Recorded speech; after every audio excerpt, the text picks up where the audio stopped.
Tivemos um probleminha aí de a internet não está muito boa, tá caindo, travando. Vamos ver se vai dar pra gente continuar essa live.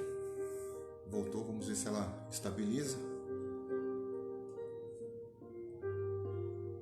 E como eu estava falando, irmãos, nós estamos na terceira aula da história das Assembleias de Deus aqui no Brasil. E hoje estaremos falando sobre a educação bíblica e a formação teológica dos obreiros dessa tão importante denominação que Deus levantou em nossa nação. Como estava falando, que em 1911 se instala as Assembleias de Deus no Brasil. A primeira igreja pentecostal foi a Congregação Cristã em solo brasileiro, em território nacional, em 1910. Em 1911 surge a Assembleia de Deus. Diferentemente da Congregação Cristã, que demorou para crescer, a Assembleia de Deus ela já tem um crescimento, um desenvolvimento mais rápido e acaba explodindo a partir de 1935 em todo o território nacional. E a Assembleia de Deus ela foi fundada na casa da irmã Celina Martins de Albuquerque, que era de Manaus, amazonense, do Amazonas, mas que vivia em Belém do Pará. E os irmãos, a irmã Celina era de uma igreja tradicional, e como nós estávamos falando, Deus abençoe o irmão Gerson Domingos, Deus abençoe você e a sua família, está nos assistindo aí nessa live. E como estava nesse exato momento explicando, e quando os missionários chegaram no Brasil, Daniel Berg e Gunnar Wingre, eles foram recepcionados por essa igreja que era tradicional. Irmã Maria Coelho, Deus abençoe a senhora também. E aí eles já eram pentecostais, eles já tinham uma mensagem pentecostal, os missionários Daniel Berg e Gunnar Wingre. E em uma das pregações, a irmã Celina Martins de Albuquerque, ela foi batizada no Espírito Santo.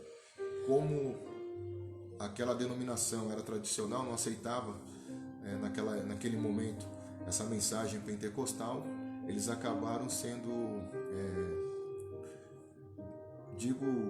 expulsos é uma palavra pesada, mas convidados a se retirarem daquela denominação. E aí, sem igreja para congregar, os missionários, tanto Daniel Berg e Gunnar Wingre, como a irmã Celina Martins de Albuquerque e alguns irmãos naquele exato momento, acabaram fazendo culto na casa da irmã Celina. E foi na casa da irmã Celina Martins de Albuquerque que iniciou-se a Assembleia de Deus no Brasil em 1911, aonde posteriormente haveria de se tornar uma grande e poderosa denominação.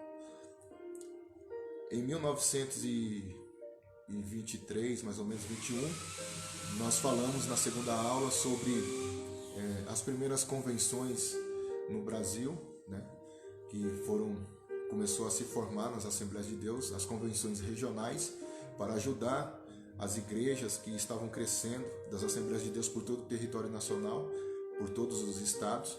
Então, foi criando-se convenções estaduais para ajudar esses obreiros e também dar autonomia a essas igrejas nos estados. E depois também surge a Convenção Geral, a CGADB. A CGADB, ela surge e como até hoje ela é a Convenção Geral das Assembleias de Deus, né? Como eu disse, atualmente o pastor presidente é o pastor Wellington Júnior, filho do pastor José Wellington, que é o pastor presidente da CGADB. E as convenções estaduais, elas deveriam e devem responder à Convenção Geral, né, que é a CGADB. Passando desse período, nós vamos falar mais ou menos no período, a partir agora de 1940, começa essa questão aí da oficialização da parte da educação bíblica e teológica na história das Assembleias de Deus. Deus abençoe o irmão Geraldo Mendonça, que está nos assistindo também. Deus abençoe o amado irmão. Então, estou apenas só recapitulando aí, né, as primeiras aulas, porque nós estamos fazendo dentro de uma sequência. E como eu bem falei aqui para os irmãos, na primeira aula falamos sobre a instalação, a fundação da Assembleia de Deus no Brasil, em 1911. Em 1923, nós temos as primeiras convenções das Assembleias de Deus no Brasil, com seus primeiros líderes. Essas convenções, para quem não sabe, o que era a convenção?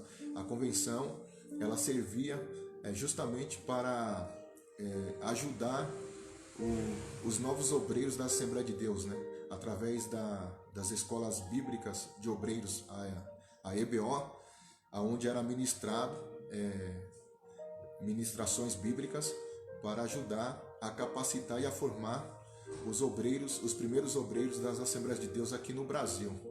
Então isso foi muito importante, porque a igreja estava crescendo rapidamente, vertiginosamente, e ela precisava de obreiros capacitados e qualificados para poder estar à frente dessas congregações.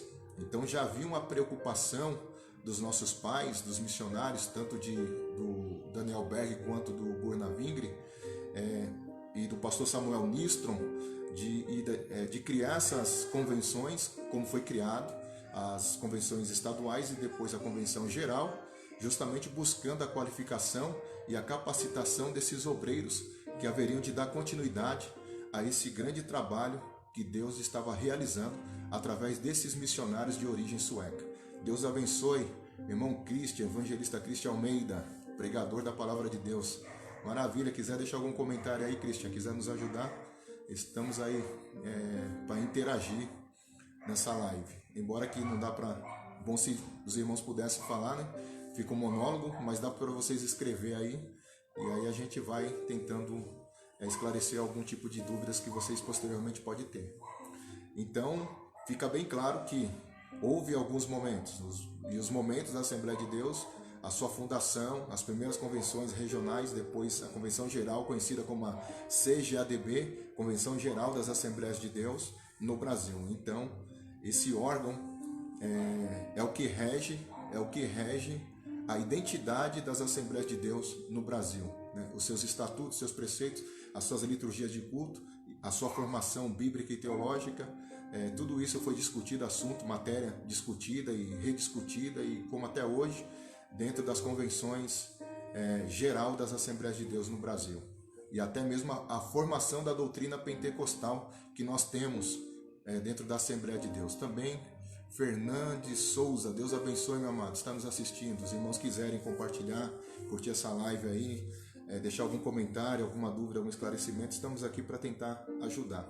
Hoje nós vamos falar sobre, nessa terceira aula, como eu falei, da parte da educação bíblica e teológica nas Assembleias de Deus, a partir da década de 40, quando realmente começa a se oficializar essa questão das Assembleias de Deus dentro da formação e da capacitação e da qualificação de seus obreiros através de estudos bíblicos e depois da formação teológica.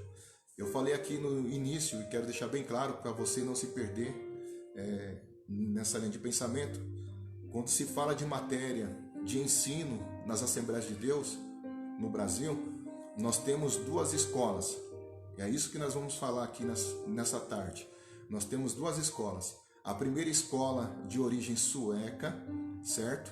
Que os missionários implantaram aqui no Brasil, que é conhecida como a EBO ou as EBOs, a Escola Bíblica de Obreiros.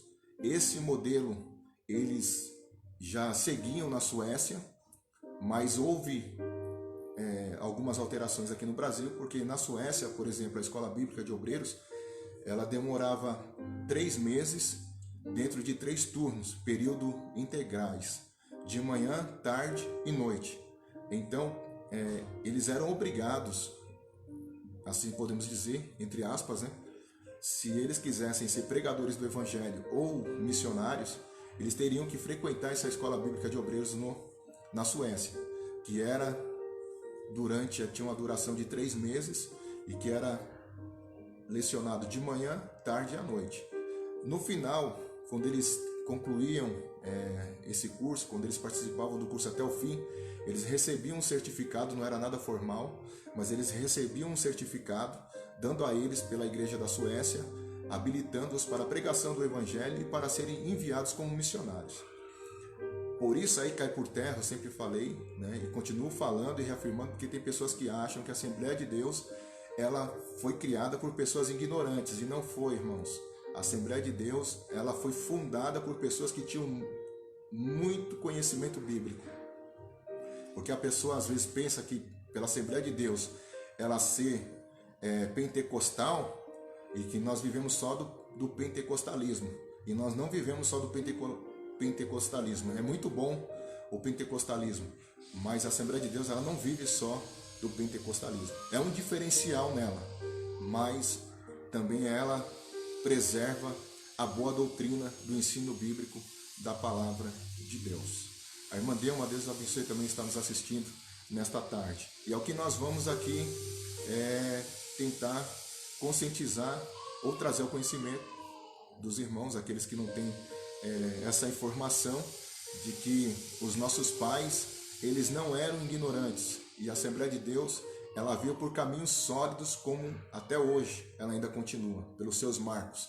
Então a primeira escola foi a escandinava, dentro da origem sueca, e depois surgiu uma segunda escola, que nós vamos estar falando dessa transição, que seria os cursos teológicos, né? Seminários, os institutos, e que já vem de uma linha norte-americana, né?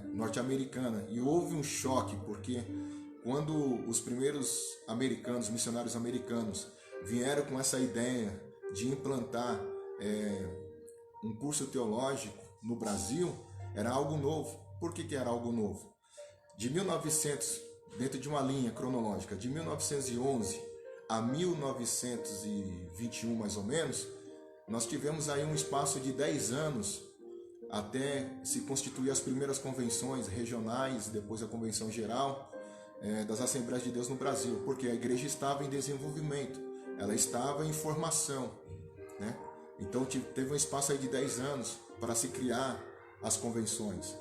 De 1921 mais ou menos para a década de 40, a 1943, quando a Assembleia de Deus ela oficializa essa parte da formação dos seus obreiros através da escola bíblica e dos cursos teológicos, que foram debates de diversas convenções realizadas pela Assembleia de Deus e pelos pastores, aí houve um choque, porque aí passou 20 anos, né, de 1921 a mais ou menos a 1940, nós podemos colocar aí quase 20 anos, e já tinha aí 30 anos mais ou menos que o modelo que a Assembleia de Deus ela seguia de ensino, de formação e de capacitação para os seus obreiros era o modelo sueco, escandinavo, a EBO, a Escola Bíblica de Obreiros.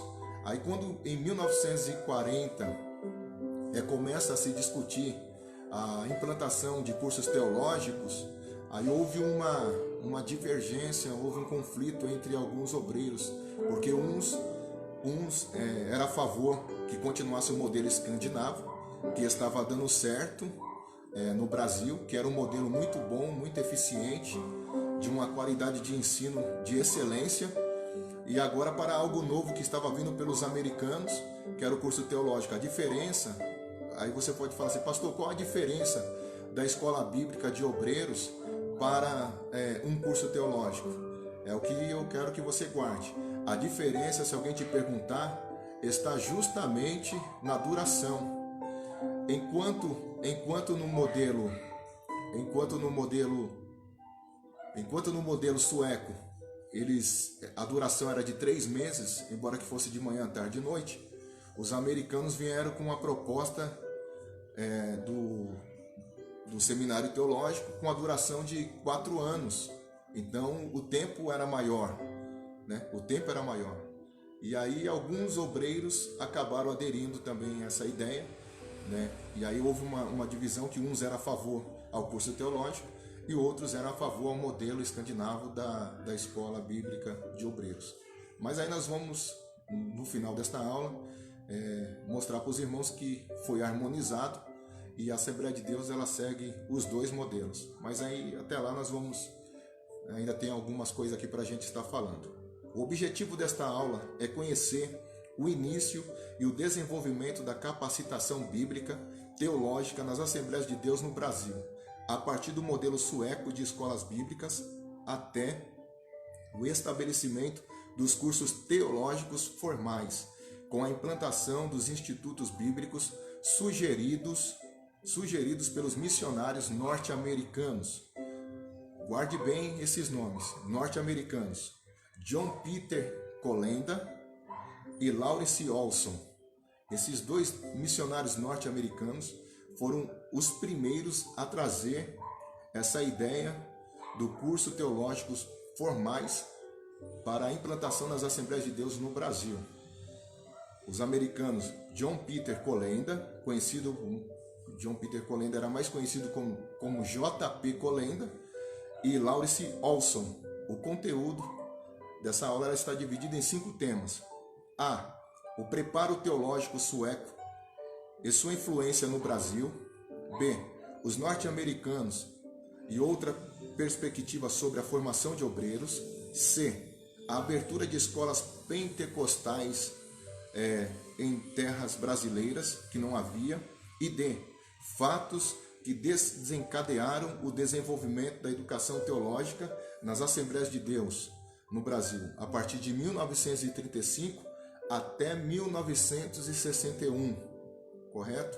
Então nós vamos aí nesta aula, será possível compreender a origem e o desenvolvimento do sistema de ensino bíblico teológico nas Assembleias de Deus. Eu tenho sempre falado aí nas lives, os irmãos assembleianos deveriam assistir, né? O nosso povo precisava assistir essas aulas aqui, porque tem muito assembleiano, como pastor da Assembleia de Deus do Belém, eu posso falar isso com propriedade, que ele não sabe a origem da sua denominação. Se você fizer uma pergunta mais simples, quem é o fundador, ele não sabe. E infelizmente hoje na Assembleia de Deus, né?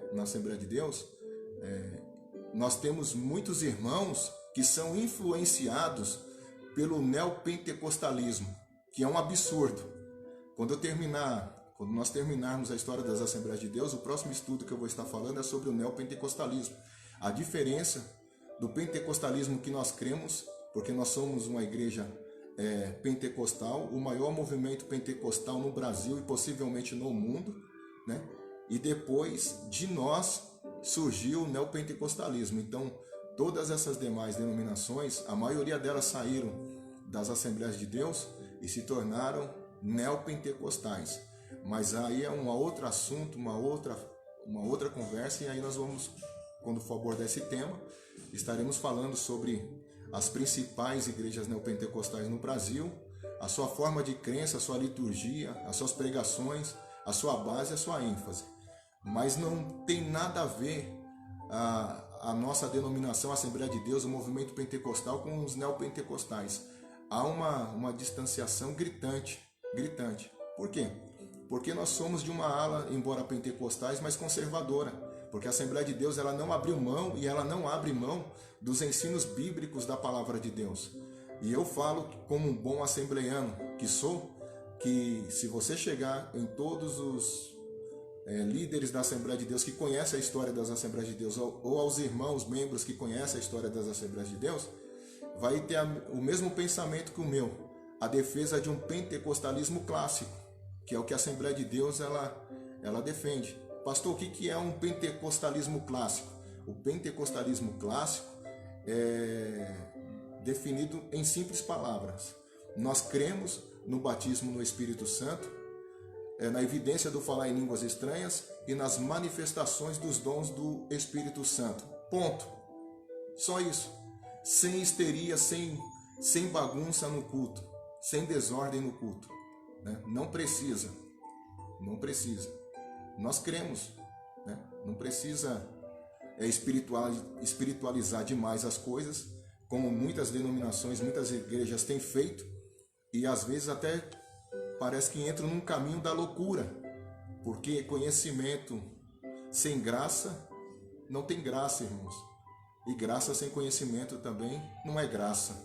Então é importante que haja uma junção de ambos os lados. Unção e conhecimento. É um casamento perfeito.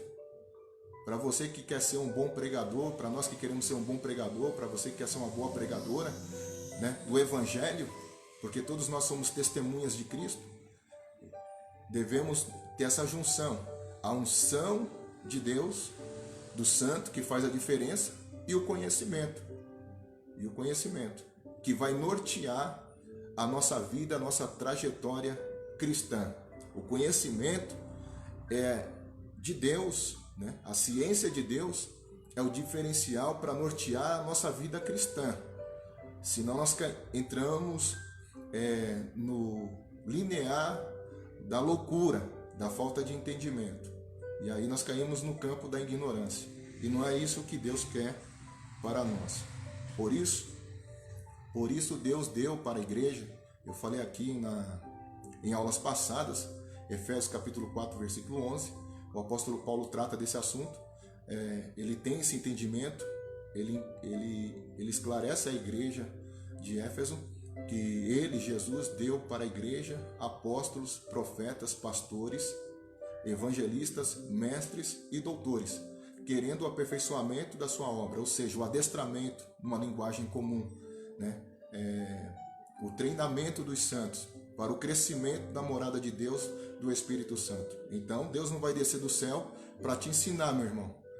Deus não vai descer do céu para me ensinar. A palavra dele já expressa, está escrito, e Deus levantou e capacitou homens que são cheios do Espírito Santo, e esse deve ser a obrigação e o dever do santo ministério, de ensinar e estimular a igreja no crescimento espiritual em todos os âmbitos, debaixo da orientação bíblica e da direção do Espírito Santo. Amém? De forma que um ministério complementa o outro, né? Um ministério complementa o outro. Todos são importantes dentro da igreja, todos. Desde o apóstolo, o profeta, o evangelista. É bem verdade que a nossa denominação, ela não reconhece o título de apóstolo. Nós temos aí pastores, evangelistas e nem profetas, e mestres e doutores. Também que é bem, eu já falei desse assunto aqui, que é bem distante, né?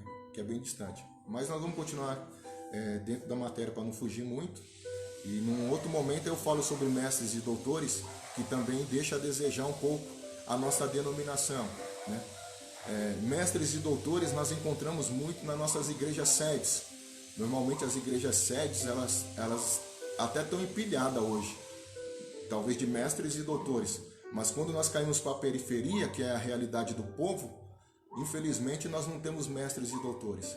E quando surge mestres e doutores na periferia, infelizmente eu falei na outra live, que muitos líderes sem visão dentro da Assembleia de Deus querem matar o ministério desses irmãos. E não sabem eles que matando o ministério desses irmãos, eles estão abrindo uma grande porta para as suas congregações serem infestadas de heresias. É por isso que tem um monte de crente assembleiano sem conhecimento bíblico, que é um absurdo. Porque aonde o mestre e o doutor não falam, a igreja não aprende. Quem tira o veneno da panela? Né? São funções diferentes. O pastor é aquele que cuida, aquele que apacenta o rebanho. O evangelista é aquele que é o desbravador, o ganhador de almas, né? É o que vai e implanta a igreja, mas quem cuida é o pastor. Coloca um evangelista para cuidar de uma igreja para você ver. A coisa não vai. O profeta é aquele que foi levantado. Até hoje as pessoas às vezes questionam assim, pastor, mas os profetas não foi até João Batista? Da lei, até João Batista. Mas a igreja primitiva tinha profetas. A igreja de Cristo nunca deixou de ter profetas. Até hoje nós temos vários profetas de Deus. Aí você fala assim, mas pastor, quem que é profeta? Todos aqueles que trazem uma mensagem confrontando o pecado do povo, trazendo juízo, a advertência de juízo divino, que a humanidade, que o povo precisa se arrepender dos seus pecados e se voltar para Deus. Porque a mensagem dos profetas é dessa forma, tanto no Antigo Testamento, como na era primitiva, como até hoje. Não vai mudar. A mensagem deles era do quê? De advertência, de confrontação do pecado, né? Que Deus haveria de trazer juízo, se caso eles não se arrependessem, mas também com a mensagem de esperança. Então nós temos muitos profetas na nossa nação que confrontam o pecado do povo, que adverte a igreja constantemente que se a igreja entrar por um caminho errado, se as pessoas não se arrependerem dos seus pecados, elas estarão indo de encontro ao juízo divino. Mas que apesar do caos às vezes instalado, ou da situação que uma comunidade, uma igreja, ou que uma pessoa esteja vivenciando, ainda é a esperança, porque Deus sempre vai dar esperança para o seu povo. A oportunidade é aberta, né? Aí depende muito da pessoa ouvir a mensagem do evangelho, da pregação, se arrepender e se voltar para Deus. Também o presbítero Robinei Pisa, Deus abençoe, Robinei, meu amigo, está nos assistindo, maravilha. Vamos lá.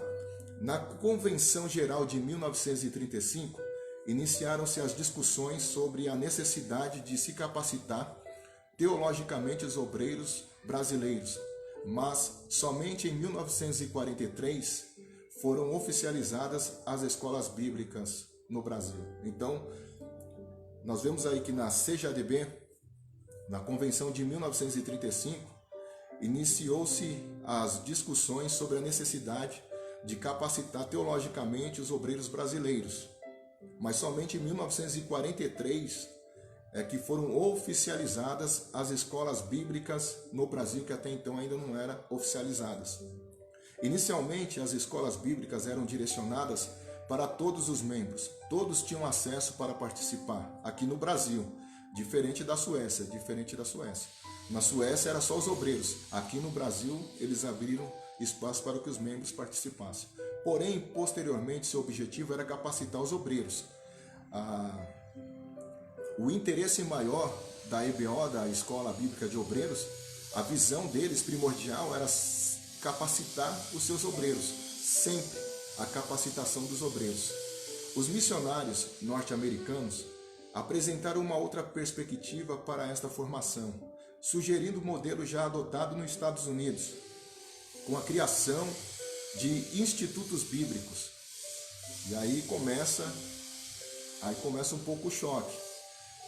O primeiro missionário norte-americano a trazer essa ideia de instituto bíblico, né, dentro de um curso teológico, de uma matriz curricular, foi o missionário John Colenda e Laurice Olson.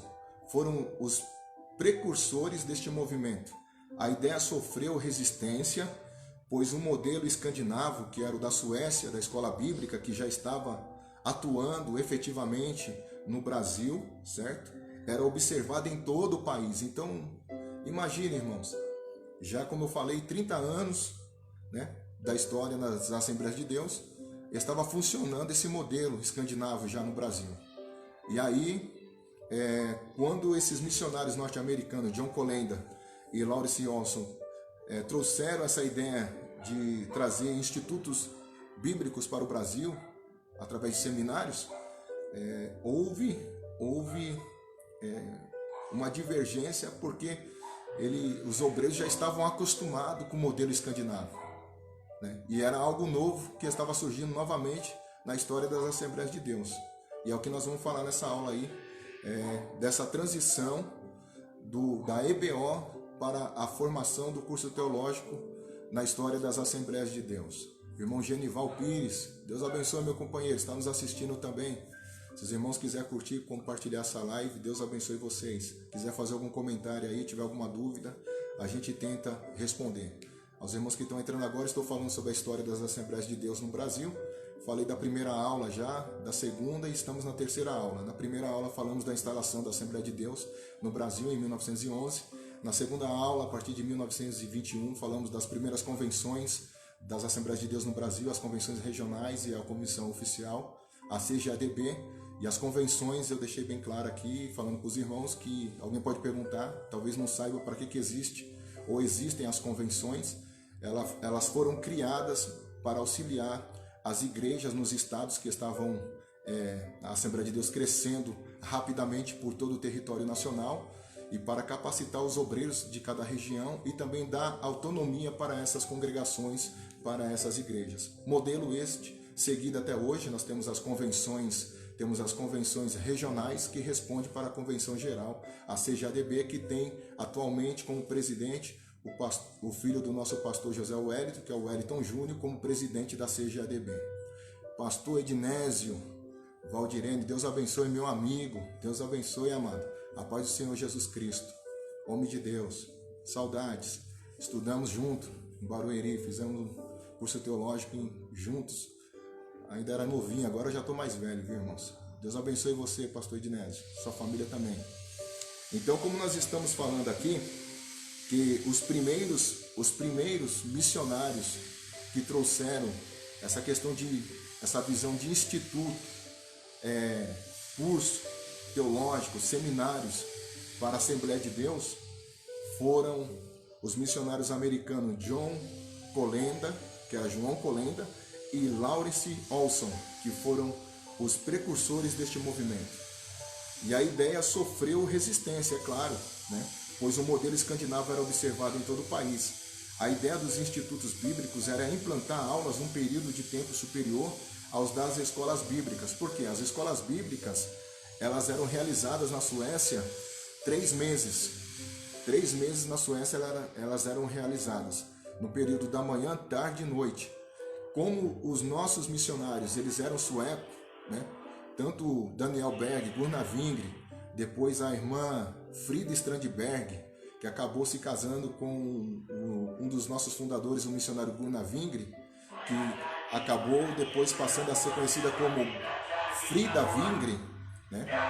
Que também fez esse curso bíblico na Suécia.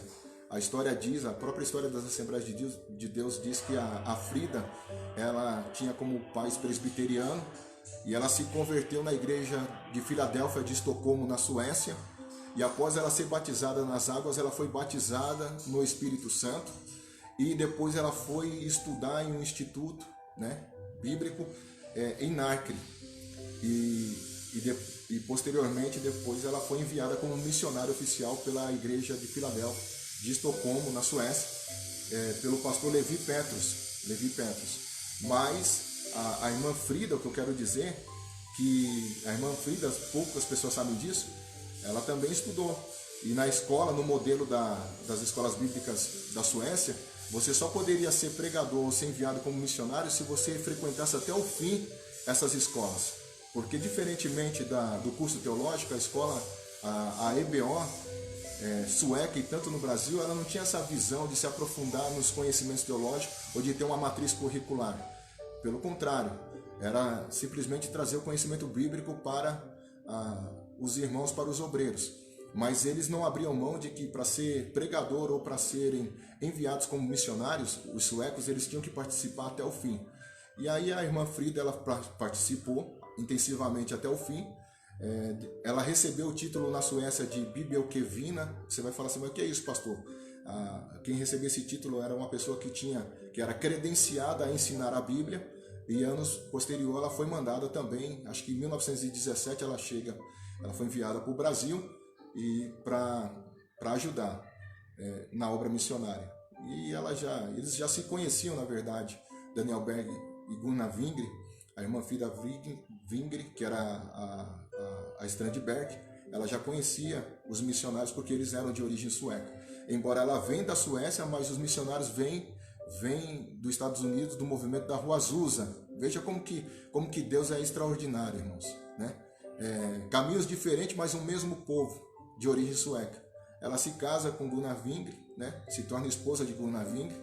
E a história diz que Frida, quem conviveu com a irmã Frida, minha prima também, Ediane, Deus abençoe, está nos assistindo nessa tarde, Deus abençoe, prima. E a história diz que quem conviveu com a irmã Frida diz que os irmãos admiravam a capacidade que ela tinha de liderar, só para os irmãos terem uma base, porque ela era uma pessoa muito bem preparada, tanto na área do ensinamento bíblico, como ela ela tocava, ela cantava, ela auxiliava o seu esposo, o irmão Guinavingre. Ela estava à frente aos departamentos de evangelização da área social da igreja. Então, ela era uma irmã muito talentosa e que ajudou muito naquele exato momento o seu esposo e a própria Assembleia de Deus, que estava em forte crescimento no território nacional. Aí depois também vem ordenado pela Suécia o primeiro pastor, conhecido como pastor Samuel Nistrom. Aí ele chega no território nacional para auxiliar os missionários de fato, né? E aí nós falamos na outra aula aí que aí aos poucos o pastor Samuel Nistrom, juntamente com os missionários fundadores das Assembleias de Deus, vai se tornando um personagem importante na nossa história, Maravilha? Então vamos lá, voltando para a aula aqui, que estamos falando da parte da formação da escola bíblica, da transição da escola bíblica para o curso teológico nas Assembleias de Deus. Nós paramos aqui sobre a questão da ideia de institutos bíblicos, né, que começou a se discutir as ideias no campo teológico a partir de 1935 em diante. Começa essa questão dessa visão mais dentro da teologia. Em 1958, João Colenda e Ruth Lemos fundaram o Instituto Bíblico das Assembleias de Deus em Pindamonhangaba. Os irmãos principalmente os pregadores aí, sabem que os primeiros pregadores, os bons pregadores, eles, quando falavam que eles vieram de Pindamonhangaba, no interior de São Paulo, sabia que eram fera, porque eles ficavam 4 anos internados estudando Bíblia. Então quem frequentou na época sabe muito bem o diferencial que era estudar em Pindamonhangaba. E João Colenda, sobrinho do pastor J.P. Colenda, e a irmã Ruth, que era esposa de João Colenda, que eram sobrinhos do João Colenda norte-americano, que trouxe a ideia de se criar um instituto bíblico de curso teológico no Brasil, que era norte-americano, mas o seu sobrinho foi o fundador de fato do primeiro instituto bíblico de seminário teológico aqui no Brasil, né, que era descendente de americano. João Colenda sobrinho, casado com a irmã Ruth Lemos, o IBAD, mas nós vamos chegar lá, vamos caminhando. E também o pastor missionário Laurice Olson e o pastor Gilberto Malafaia, pai do Silas Malafaia. Para quem não sabe disso, né? Então o pastor Gilberto Malafaia, ele se ajunta com outro missionário norte-americano, Laurice Olson, né? Que também veio com essa ideia de se criar, de instalar institutos, cursos teológicos, seminários aqui no Brasil, e ele auxilia esse americano, né? É por isso que você vê que o pastor Silas Malafaia ele tem uma história forte, pesada, porque o ministério do pai dele já era bem reconhecido, era um homem culto, né? O pai de Silas Malafaia, a mãe são professores, pedagogos e assim por diante. E ele auxiliou muito esse missionário americano. E aí surge no Rio de Janeiro o IBP, Instituto Bíblico Pentecostal. Então surge 2 institutos, o IBAD, aqui em São Paulo, em Pindamonhangaba, que foi fundado pelo sobrinho do J.P. Colenda, o João Colenda e a irmã Ruth, né? Lemos. E depois no Rio de Janeiro nós temos o Laurice Olson e o pastor Gilberto Malafaia, que fundam o IBP a partir de 1961, o Instituto Bíblico Pentecostal. E aí nós temos 3 tipos de escola. Nós temos a escola de obreiros, dentro do modelo escandinavo, a EBO, que era um modelo sueco, certo? O modelo sueco. E depois nós temos o outro modelo norte-americano, melhor dizendo, dois tipos de modelo. O norte-americano, que veio pelo o J.P. Colenda e o Lawrence Olson, que acabou convergindo, né? Porque um se instala em São Paulo e o outro se instala no Rio de Janeiro. Tranquilo? Espero que esteja dando para os irmãos aí estar entendendo essa parte da transição em que as Assembleias de Deus estavam deixando o modelo da escola bíblica para implantar o sistema teológico dentro dela. O preparo teológico sueco e a sua influência no Brasil. Na Suécia, os obreiros eram capacitados biblicamente nas tradicionais escolas bíblicas que eram realizadas nos próprios templos e tinham duração aproximada de 3 meses, como nós falamos. Não havia uma certificação formal nessas escolas bíblicas, porém, os que finalizavam essas escolas eram considerados aptos para pregarem a mensagem do Evangelho, ou seja, só se pregava na Suécia se você estudasse. Se você não estudasse, não pregava, irmãos, né? Hoje é lamentável, tem gente que não quer aprender e já quer sair por aí pregando.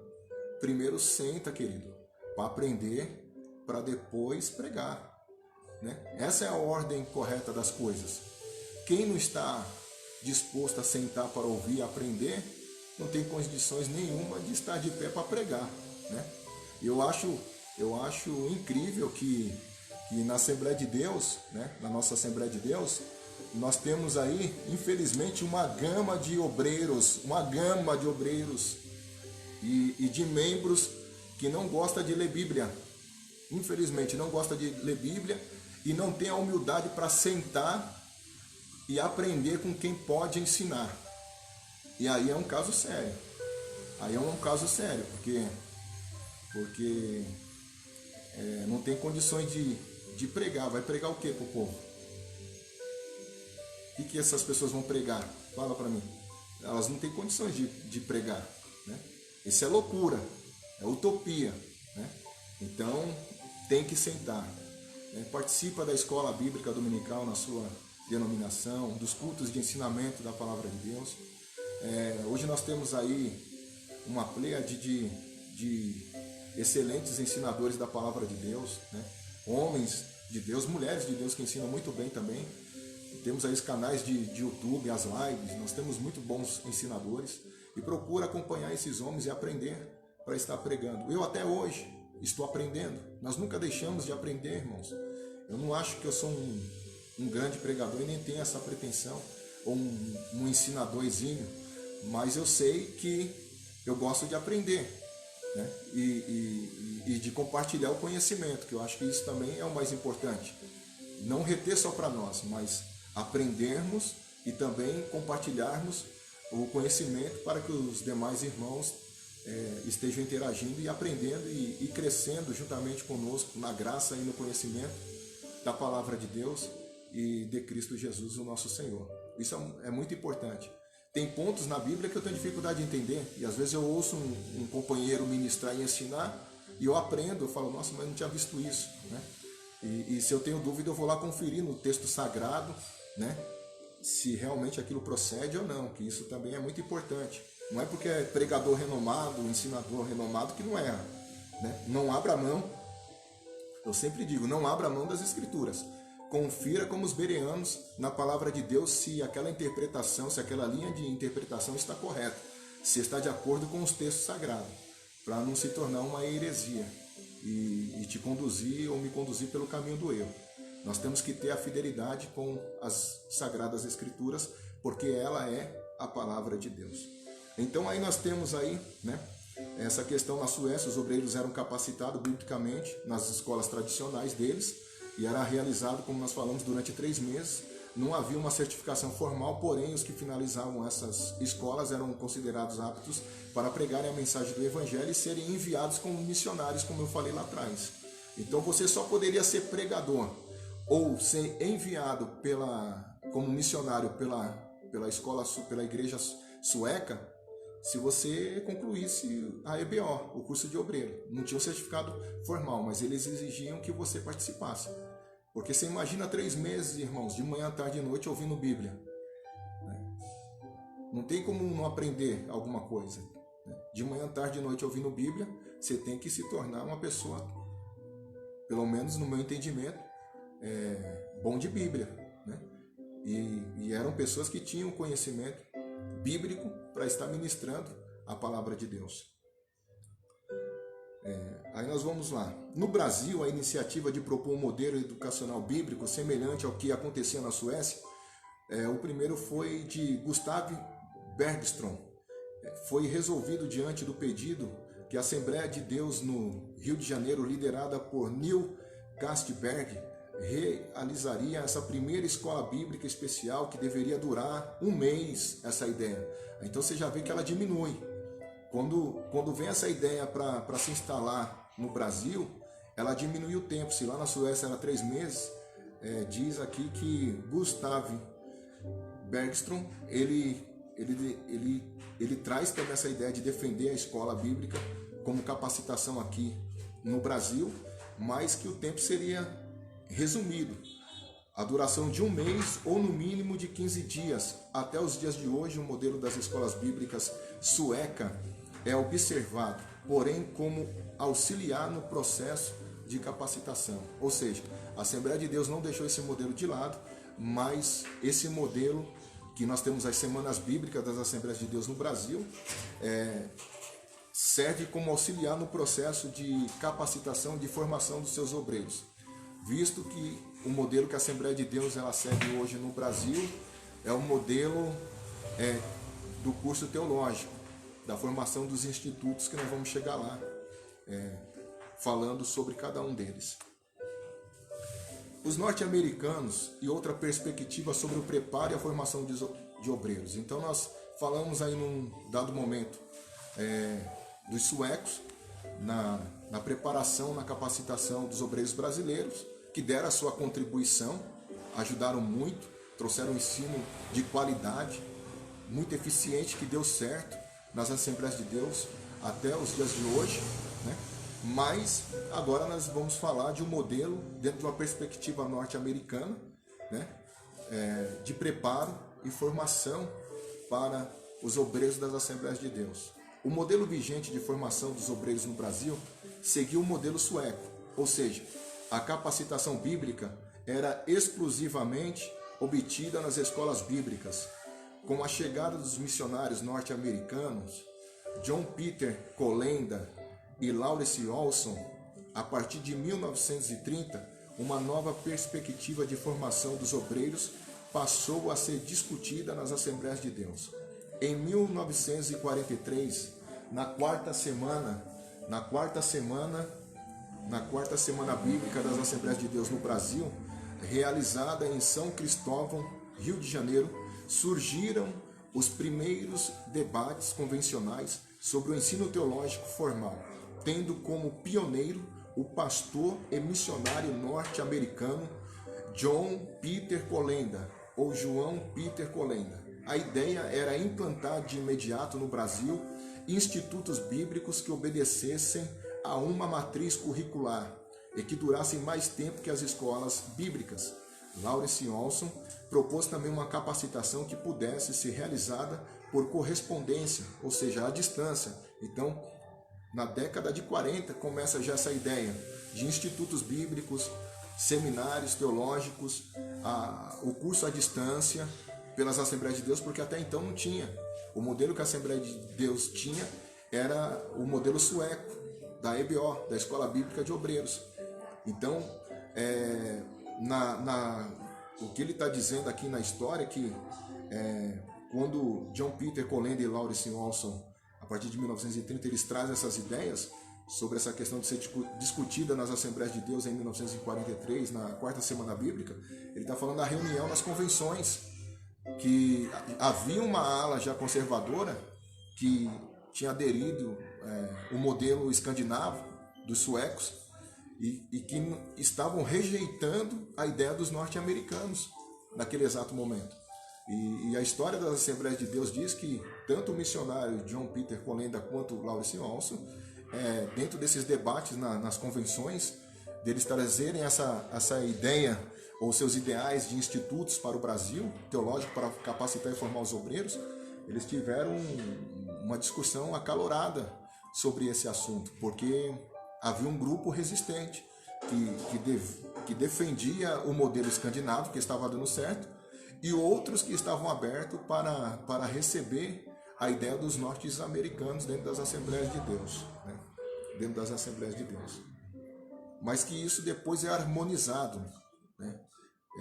Antes de eu concluir, eu já quero deixar bem claro para você que a Assembleia de Deus ela segue os dois modelos. Ela tem as semanas da EBO, né?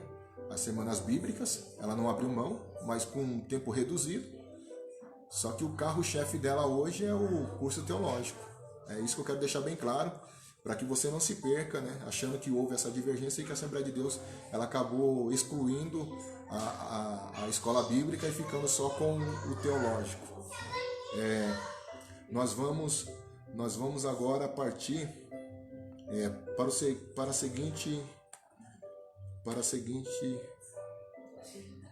seguinte entendimento. A abertura das escolas teológicas pentecostais brasileiras, né? Aí nós vamos falar agora sobre a abertura das escolas teológicas pentecostais brasileiras, que até então não tinha. Antes de 1910, como eu falei, voltando um pouco lá atrás, nós tínhamos igrejas evangélicas já no Brasil, só que eram igrejas tradicionais, que defendiam um protestantismo tradicional ou reformado. Essa ideia de batismo no Espírito Santo, de Pentecostes, ela veio ser, na verdade, difundida pela a nossa denominação Assembleia de Deus a partir de 1911. A mensagem pentecostal, ela, pelo menos em território nacional, ela é difundida por nós assembleianos, né? Por nós assembleianos. Por isso eu falo para os irmãos que se você é assembleiano, né, e conhece a origem, a história das Assembleias de Deus no Brasil, e você acaba indo para um campo do neopentecostalismo, aí tá ruim. Por quê? Porque, como eu falei lá atrás, a Assembleia de Deus ela defende um pentecostalismo clássico. O que é isso, pastor? Um pentecostalismo clássico. Vou repetir. É simplesmente você crer no batismo no Espírito Santo, com evidência no falar em línguas e na manifestação dos dons espirituais, sem histeria, sem bagunça no culto. É isso que nós cremos, né? Na manifestação de poder de Deus. Irmã Luísa está nos assistindo, Deus abençoe. Jefferson Paixão também, Deus abençoe vocês nessa tarde. Vamos lá, vamos continuar na caminhada aqui.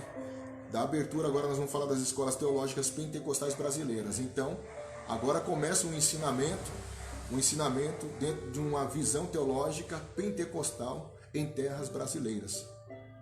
Diferentemente, algumas matérias, lógico, ela acaba sendo iguais à parte da grade curricular das igrejas tradicionais, mas quando entra na parte do pentecostalismo, aí nós temos uma diferença enorme, porque os tradicionais eles não acreditam nessa questão, como nós acreditamos e recebemos o batismo no Espírito Santo e etc. Então eles têm um outro ponto de vista. Embora que muitas igrejas tradicionais elas já acabaram se tornando também pentecostais, né?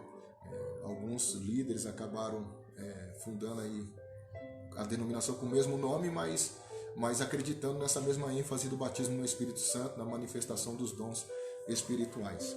Vamos lá. Diferente dos suecos, a perspectiva norte-americana defendia a criação de institutos e seminários bíblicos de longa duração.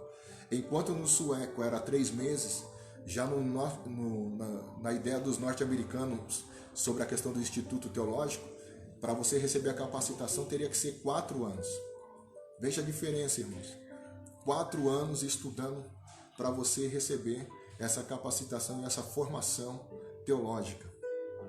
E aí, já no instituto teológico, nos seminários implantados pelos norte-americanos, enquanto nas escolas bíblicas não se exigia uma matriz curricular, né, ou um conteúdo programático, Já no Instituto Teológico, Seminário Teológico, você vê hoje que as escolas teológicas, ela tem uma matriz curricular e elas também têm um conteúdo programático.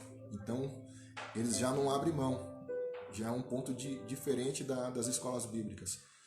Você tem uma matriz curricular e você tem um conteúdo programático, ou seja, qual a ideia seria? A ideia da matriz curricular e do conteúdo programático é para que todos os obreiros ou os irmãos que estivessem tendo conhecimento com essas matérias teológicas, recebessem o mesmo conhecimento, que não houvesse diferenciação. O irmão que está lá no norte receberia o mesmo conhecimento do irmão que está no sul. O irmão que está no sul receberia o mesmo conhecimento do irmão que está no centro-oeste. O irmão que está no centro-oeste, o obreiro que está no centro-oeste, receberia o mesmo conhecimento dos que estão no sudeste. Então, por isso, no Instituto Teológico, a prioridade, a base seria uma grade ou uma matriz curricular com conteúdos programáticos para que não houvesse nenhum tipo de divergência no ensino. Aí nós vamos lá.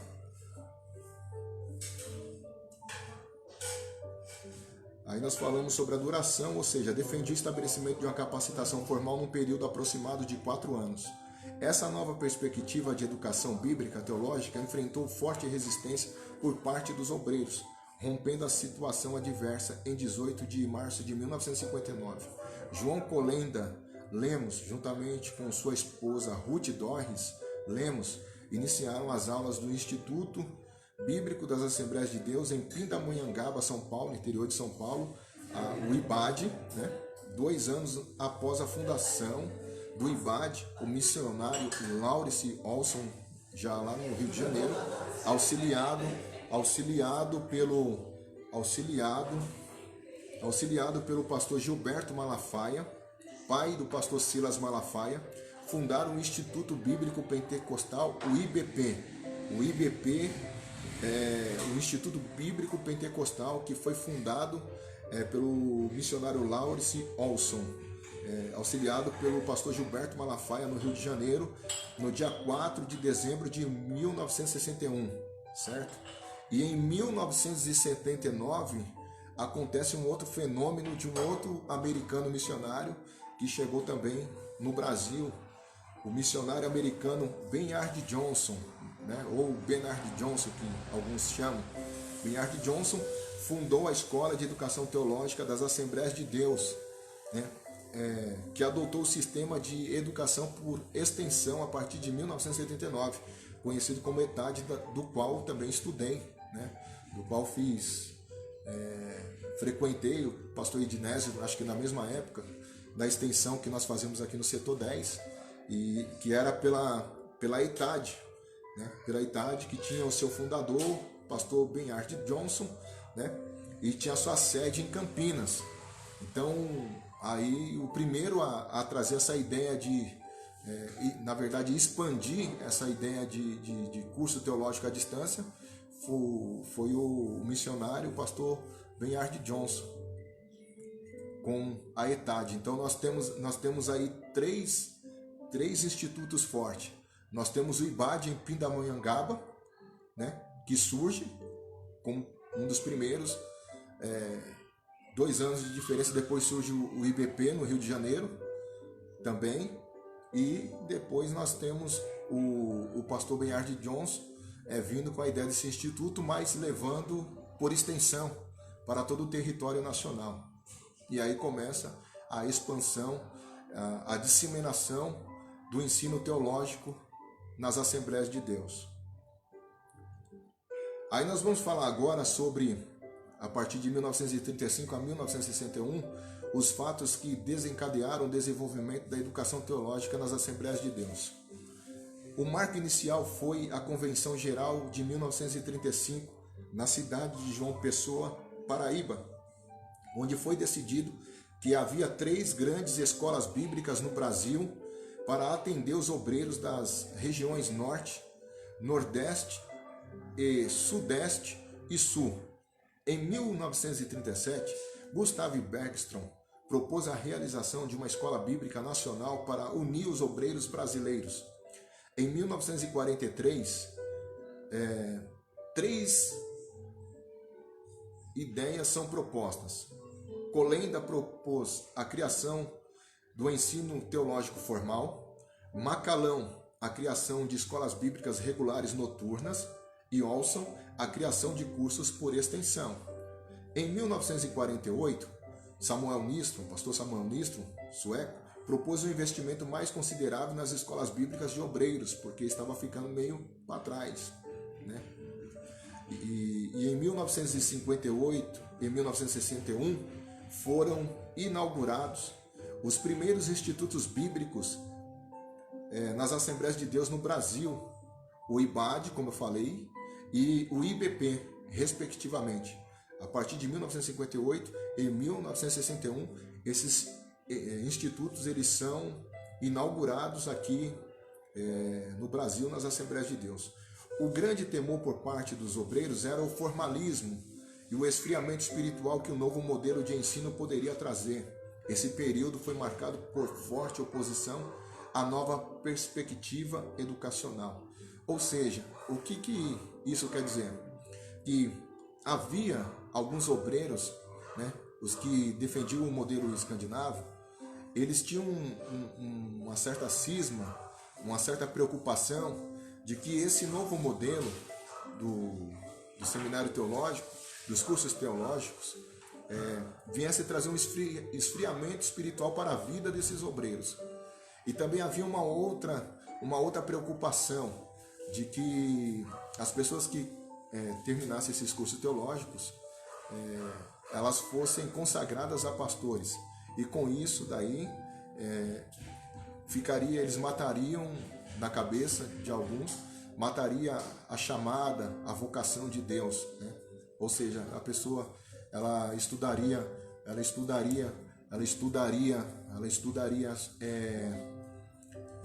o curso teológico e aí ela concluindo o curso, ela poderia se tornar pastor. E aí os obreiros eles tinham essa cisma, essa preocupação de que, inclusive teve um dos pastores que acabou se levantando e falando que seria verdadeiras fábricas de criar pastores, né? de fabricar pastores nesses cursos ou nesses institutos teológicos. Então havia esse debate acalorado, essa discussão para tentar se harmonizar essa situação, né? Vamos lá. Mas a ideia era boa, né? Para ambos, né? A questão é que nós, irmãos, nós temos dificuldade de aceitar tudo que é novo, né? A partir do momento que nós estamos formatados, tudo que vem, que é algo novo, acaba criando-se um certo choque, um certo embate, né? Por isso que nas convenções eles estavam sempre discutindo, né? Havia essa ala até chegarem a um consenso, e graças a Deus que chegaram. Fatos que desencadearam o desenvolvimento da educação teológica nas Assembleias de Deus, a partir de 1966 agora até 2010, né, recentemente, que é o modelo que nós temos. Em 1966, na Convenção Geral realizada em Santo André, São Paulo, mais uma vez o modelo de educação bíblico-teológico formal foi criticado pelos convencionais, ou seja, pelos que eram mais tradicionais, né? Nessa convenção, os pastores que tinham um modelo escandinavo da escola bíblica, eles fortemente criticaram esse modelo que estava chegando, se implantando no Brasil. Em 1971, o pastor Gilberto Malafaia propôs na Convenção Geral, realizada em Niterói, Rio de Janeiro, a elaboração de um currículo nacional para ser adotado pelas escolas bíblicas. Nessa ocasião, também propôs a criação de uma comissão para tratar especificamente da questão educacional nas Assembleias de Deus. Em 1973 e 1975, foram reconhecidos oficialmente o IBAD e o IBP. Então, a partir de 1973 e 1975, o IBAD e o IBP foram reconhecidos, é o que fala aqui. Por quê? Porque, veja bem, nós vamos falar Parece que não houve nenhuma resistência da CGADB, mas houve. Esses institutos, eles não foram instalados logo de cara. A CGADB, a Convenção Geral, não oficializou eles. Quando o Colenda Sobrinho e a Doris Lemos, a sua esposa, fundaram o Instituto IBAD Pindamonhangaba, eles fundaram extraoficial. Não havia autorização e nem apoio da CGADB. Né? Lá na frente é que a CGADB, depois de muito tempo, vai reconhecer. Mas no começo eles foram criticados. Né? Foram criticados, sofreram fortes críticas, então se tornou extraoficial, né? Não tinha um reconhecimento da convenção, o primeiro instituto, o IBAD, né? Mas a partir de 1973, 1975, eles acabam sendo reconhecidos realmente, o IBAD aqui em São Paulo e depois o IBP no Rio de Janeiro. Em 1979, o modelo educacional expandiu-se com a criação da ETAD, né? Que era a escola por extensão das Assembleias de Deus, pelo pastor Benhard Johnson, que tinha sede em Campinas, que era missionário, que começou a oferecer cursos bíblicos teológicos por extensão. Somente em 1983, guarde bem essa data, 1983, houve uma recomendação oficial por parte da Convenção Geral das Assembleias de Deus pela CGADB para consagrar obreiros com formação bíblico-teológica mínima. O que é isso? Pelo menos o básico. E isso não é de agora não, viu, irmãos? Isso é de 1983. A Assembleia de Deus começou a exigir mais agora. Mas desde 1983, a Assembleia de Deus, a Convenção Geral das Assembleias de Deus, começou a exigir para consagrar obreiros, pelo menos com a formação bíblica teológica mínima, que é o curso básico. Nós temos o básico, o médio e o bacharel em teologia.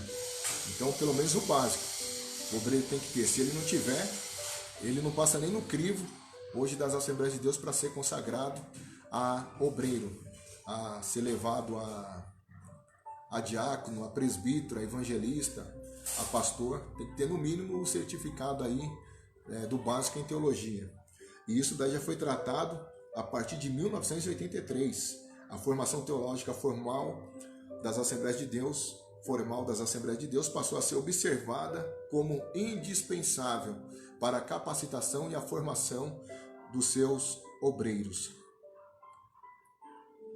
Então, no conteúdo desta aula, está relacionado na prática com a consolidação dos institutos bíblicos e faculdades mantidos pelas Assembleias de Deus no Brasil. O caso emblemático é a Faculdade Evangélica de Tecnologia, Ciência e Biotecnologia, o FAECAD, no Rio de Janeiro, atualmente. Ao lado da sede da Convenção Geral das Assembleias de Deus no Brasil, a CGADB. Trata-se de uma instituição de ensino superior, reconhecida pelo Ministério da Educação e reconhecida oficialmente pela CGADB. Outro fato importante é o pleno estabelecimento do Conselho de Educação e Cultura, o SEC, na CGADB. Esse SEC ele é conhecido como Conselho de Educação e Cultura da Convenção Geral das Assembleias de Deus. Este departamento incentiva e apoia cursos em todos os níveis nas Assembleias de Deus no Brasil, como cursos em nível básico, médio e superior. Promove reflexões nas igrejas em todo o Brasil sobre o papel da educação bíblico-teológica para a igreja, para os obreiros e para a comunidade. Então nós podemos aí basicamente finalizarmos essa aula aqui falando que o modelo sueco não ficou de lado. As Assembleias de Deus ainda continuam tendo a Semana das Escolas Bíblicas, né, que é um tempo reduzido, mas ela migrou para a formação teológica. Por quê? Porque o modelo escandinavo era apenas 3 meses. Apenas 3 meses era o modelo escandinavo. E o modelo atual que nós temos hoje da formação das Assembleias de Deus é mais teológico do que do que o modelo bíblico escandinavo, pela duração, né? 4 anos, 4 anos o mínimo aí para estar se estudando. Agora, você tem, às vezes até mais, porque o básico leva quase 2 anos, aí você vai fazer mais 1 ano e pouquinho do médio, aí você vai fazer mais um pouco lá do bacharelado, vai dar aí quase os 4 anos estudando. E aí a Assembleia de Deus adere mesmo esse formato teológico. Então hoje nós não temos o formato mais escandinavo, nós temos o formato mais teológico dentro de uma grade curricular, dentro de uma formação mais elitizada, mais aprofundada, com mais tempo de duração do que o modelo sueco. Mas ambos continuam sendo atuantes nas Assembleias de Deus. A Assembleia de Deus continua promovendo as escolas bíblicas. Nós temos a Semana das Escolas Bíblicas, mas nós temos aí hoje, já há algum tempo, não só hoje, nós já temos aí os institutos das Assembleias de Deus de formação teológica, tanto para os seus membros quanto para os seus obreiros. Nós já estamos quase terminando essa live aqui, mas só para recapitular, né, para ficar na memória de vocês nessa anotação que eu fiz, é o seguinte: mais uma vez nós falamos, nós temos 2 modelos. O primeiro modelo era o modelo sueco, da Suécia, as EBOs, as Escolas Bíblicas de Obreiros, que durava 3 meses, de manhã, tarde e noite, certo? No Brasil, os missionários implantaram, e aí eles reduziram, houve a discussão, mais um tempo, com a duração de 30 dias, ou no mínimo 15 dias no Brasil, e que deu certo, né? Que deu certo. Naquele dado momento, irmãos, né? A igreja estava crescendo, nós não tínhamos essa orientação dessa formação. Isso ajudou muito. Foi a base, a Escola Bíblica de Obreiros foi a base para o desenvolvimento da implantação do conhecimento teológico nas Assembleias de Deus. E serviu muito para os obreiros. Foi nesse período aí que eu falo que alguns irmãos confundem quando eles acham que a Assembleia de Deus ela tem pregadores ou obreiros ignorantes dentro do seu contexto. Por quê? Porque não havia uma formação oficial, mas havia capacitação bíblica. E esses obreiros eles eram conhecidos como biblistas. Eu até digo hoje que, por exemplo, você só consegue distinguir no ministério de uma igreja, de um pastor, se ele é um obreiro biblista ou se ele é um obreiro teológico, se você conhece ambas as histórias. Aí você vai ver para que lado ele pende mais, né? Então nós temos aí, nesse exato momento, a formação, né, a formação no desenvolvimento das Assembleias de Deus, desses primeiros líderes, desses primeiros dirigentes, esses primeiros pastores que vieram da escola escandinava, que era a escola bíblica, para atender às necessidades das igrejas que estavam crescendo por todo o território nacional. E depois, na década de 40 para frente, aí nós vemos a implantação dos institutos bíblicos teológicos vindo por parte dos americanos para a formação e a capacitação nas Assembleias de Deus, modelo esse que segue até hoje. A diferença é a duração, o tempo e o aprofundamento, né? O aprofundamento. Eu acredito que por isso, talvez, seja a ADB e as Assembleias de Deus acabaram optando pela formação teológica devido ao aprofundamento. A diferença que eu posso dizer para vocês da escola bíblica para a formação teológica é o seguinte: por exemplo, na escola bíblica, na matéria teológica, quem fez teologia sabe disso, tem uma matéria que se chama bibliologia. Então, você vai estudar só sobre Bíblia. Você vai se tornar um especialista na Bíblia. Era o que os irmãos eles sabiam fazer de melhor. Eram especialistas na Bíblia. Principalmente a Frida Wingre, ela era conhecida como Bibelkevina. Ela recebeu esse título de Bibelkevina, ou seja, ela era credenciada para ensinar a Bíblia, porque ela era uma especialista na Bíblia. Então, quando eu falo que você consegue distinguir entre o pastor ou ministério, ou pregador que ele é biblista ou teológico, somente quando você conhece ambas as histórias, porque você vai ver por onde que ele pende mais. Agora, quem tem uma formação teológica, dentro do campo da teologia, qual que é a diferença? Enquanto quem tem uma formação bíblica é mais especialista, é mais fechado somente para dentro do que está nas escrituras, diferentemente da teologia, porque a teologia ela já tem que interagir, na formação teológica ela tem que interagir, eu disse nas outras aulas, com outras ciências. Quem faz teologia sabe disso que eu estou falando. Ela interage com outras ciências, é obrigada a interagir com outras ciências. Por exemplo, você quem faz um curso teológico, você vai ter que ter conhecimento um pouco, você vai estudar matérias relacionadas à história, à sociologia, à psicologia, à filosofia, enfim, a geografia. Então, ela interage com outras ciências universais, por isso que ela é conhecida como conhecimento universal. Ela acaba interagindo com outros conhecimentos. Então, essa é a diferença.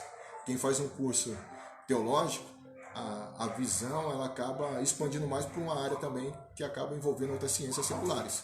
E quem é especialista na bibliologia ela já tem o universo fechado dentro das escrituras, né? Então é uma pessoa que tem domínio das escrituras, conhece muito bem, profundamente a Bíblia. Eu me lembro, há 20 anos atrás, vamos colocar, esses pastores, tem muitos pastores, eu falei aqui na outra live, muitos obreiros, que ele não tem uma formação teológica, mas ele tem uma formação bíblica. E é aí que as pessoas se confundem, né? E eu me lembro, quando eu me converti ao Evangelho, eu peguei, principalmente esses pastores mais antigos, a maioria deles são biblistas, e os cultos de ensinamento que eles dão, né, pelo menos na minha época, e hoje ainda continua sendo, esses pastores são biblistas, você pode ter certeza que a igreja é lotada, porque o povo gosta de Bíblia. A igreja é lotada, né? A igreja é lotada. E hoje nós temos mais obreiros, porque como nós temos mais obreiros dentro da formação do universo teológico, que tem mais uma visão teológica, né? Que interage com outras matérias, e tem uns que às vezes acabam exagerando. E como eu falei, o povo gosta de Bíblia e às vezes as pessoas acabam meio que se desestimulando, porque uma coisa é a praticidade do púlpito, da pregação, da liturgia, da igreja, e outra coisa é você estar num seminário teológico, você está sentado, adquirindo conhecimento, não que você não deva passar, mas não pode confundir as coisas, né? E se aí o camarada for querer falar só de teologia e não ter a graça de Deus, o povo vai ficar aborrecido e acabando tendo perda, às vezes nos membros, pela falta do entendimento de que há algo mais engessado, há uma formalização e não há, né? Como eu falei, o povo quer ouvir Bíblia. Então é importante para você que quer ser um pregador ou um bom pregador, conhecer ambos os lados, tanto a parte bíblica quanto a parte teológica. Mas eu confesso particularmente que eu gosto mais da parte bíblica, realmente nos chama muito a atenção. Então aí nós temos aí, como eu falei bem claro, as duas escolas, a primeira a sueca, pela implantação da EBO, e depois, mais tarde, a americana, implantada pelos missionários, Lawrence Olson, como o J.P. Colenda, missionários que chegaram com essa ideia de instituto e trazendo a formação teológica para as Assembleias de Deus. Então nós migramos, saímos de uma e aderimos à outra. Aí nós temos aqui, por exemplo, nós falamos aí que as escolas bíblicas elas eram realizadas nos templos, porque as pessoas talvez não sabiam, mas pode perguntar onde que eram realizadas essas escolas, nos templos. E no final eles recebiam um certificado, como eu falei, de capacitação de evangelistas para aqueles que participavam até o final, para poder pregar o evangelho e ser enviados como missionários, os que frequentavam a escola bíblica de obreiros.